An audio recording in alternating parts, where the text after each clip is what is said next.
माँ करुणामयी होती है, माँ दयामयी होती है। बेटा भले माँ को भूल जाए, लेकिन माँ अपने बेटे को कभी नहीं भूल सकती है। 100 वर्ष के बाद भी अगर बेटा घर में आता है तो माँ का वही प्रेम अपने बच्चे के प्रति बना रहता है। और वह जो है माँ निरंतर चाहती है कि मेरा बेटा जो है जहाँ भी रहे हंसी खुशी के साथ रहे। उसके सारे कष्ट माँ अपने ऊपर वार लेती है, लेकिन माँ जो है कभी भी वह बेटे को कष्ट में नहीं देखना चाहती है। निरंतर यही चाहती है कि मेरा बेटा अच्छे से अच्छे रहे, मेरा परिवार अच्छा से अच्छा बना रहे, और उसके लिए अनेकों प्रकार के प्रयत्न करती रहती है। इसलिए माँ ममतामयी होती है। एक बार की बात, एक मुझे घटना याद आती है। एक माँ अपने बच्चे को पाल पोस करके बड़ा की। गरीबी स्थिति था, किसी के यहाँ काम करके और किसी तरह जीविकोपार्जन करती थी। बच्चे को पढ़ाने लिखाने में तनिक भी कोताही नहीं की, और वह अपने बच्चे को पढ़ा लिखा करके विदेश भेज दी पढ़ने के लिए। और बच्चा विदेश में जाकर के डॉक्टर बन गया।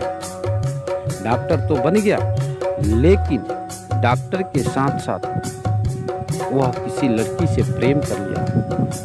लड़का ने लड़की से कहा, देवी मुझसे तुम शादी करो। लड़की का एक शर्त था कि मैं शादी तो तुमसे करूंगी, लेकिन मेरा भी शर्त है, जब तुम अपनी माँ की कलेजा लेकर के आओगे तब मैं तुमसे शादी करूंगी।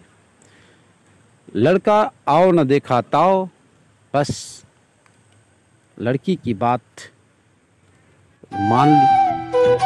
लड़की ने एक चक्कू दिया और उस चक्कू को लेकर के वह घर के ऊपर पधारा। आप जानते हैं दुनिया स्वार्थ लागी करे सब, दुनिया स्वार्थ है, लेकिन इस स्वार्थ में भी माँ निस्वार्थ होती है। माँ को कोई अपने बच्चे के प्रति स्वार्थ नहीं होता है। इसलिए सबको भूलना, लेकिन माँ को कभी मत भूलना। जो माँ को भूल जाता है वह इस संसार में कहीं भी जगह नहीं पाता है। जब घर में बाहर से कोई आता है तो लड़के को पता चला तो मिठाई के लिए दौड़े दौड़े आए, पिताजी आए, चलो मिठाई मिलेगा। अब वह जो है मिठाई खाने के लिए गया, मिठाई मिला, बच्चे साइड हो गए। पत्नी को पता चला कि मेरे पति देव आ रहे हैं बड़ी दिनों के बाद। विचार की मेरी ननद है, जेठ जेठानी है, कहीं वो लोग जा करके मेरे बनारसी साड़ी ना ले लेवे। ऐसे सोच करके वह दौड़ करके जाती है, और वह जो है सूटकेस ली और फिर अपने अंदर प्रवेश। माँ को पता चला मेरा बेटा आया है। माँ दौड़ करके गोबर पात रही थी, लेकिन गोबर हाथ में लगा हुआ पता चला, दौड़ करके गई और जा करके अपनी बेटी के पहले स्वरूप को देखती है, और देख के गले से गले लग जाती है और कहती है, अरे बेटा तुम इतने पतले ढीले क्यों? क्या तुमको खाना पीना नहीं मिलता? क्या कष्ट था?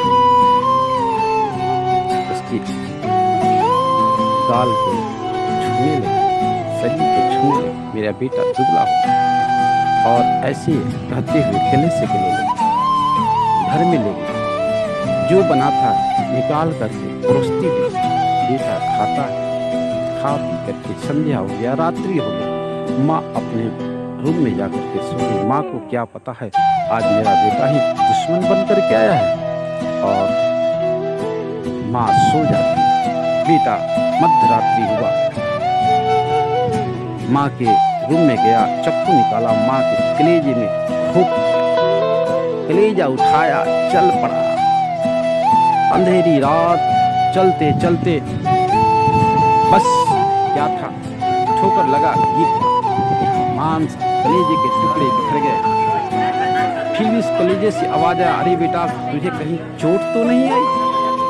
लेकिन वह बालक समझ नहीं पाया। फिर मानसिक उस कलेजे को लिया, दौड़ते उस लड़की के पास पहुंचा।